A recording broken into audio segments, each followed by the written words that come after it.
What is liquidity engineering, എന്താണ് liquidity engineering? അങ്ങനെ ഒരു സന്ദർഭം മാർക്കറ്റിൽ വന്നു കഴിഞ്ഞാൽ നമ്മൾ എങ്ങനെ എൻട്രി എടുക്കും, എവിടെ സ്റ്റോപ്പ് ലോസ് വയ്ക്കും, എവിടെ ടാർഗറ്റ് വയ്ക്കും. സ്ട്രെയിറ്റ് ഡയറക്ഷനിലേക്ക് മാർക്കറ്റ് പോകുമെന്ന് തെറ്റിദ്ധരിപ്പിച്ചിട്ട് മാർക്കറ്റ് അതിൻ്റെ ഡയറക്ഷനിലേക്ക് കൊണ്ടുപോകും.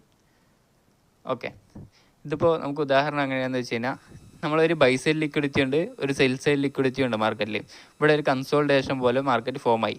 ഇതിനു മുമ്പ് നമുക്ക് ആദ്യം വേണ്ടത് ഒരു വീക്ക്ലി ബയേഴ്സ് ആണ്.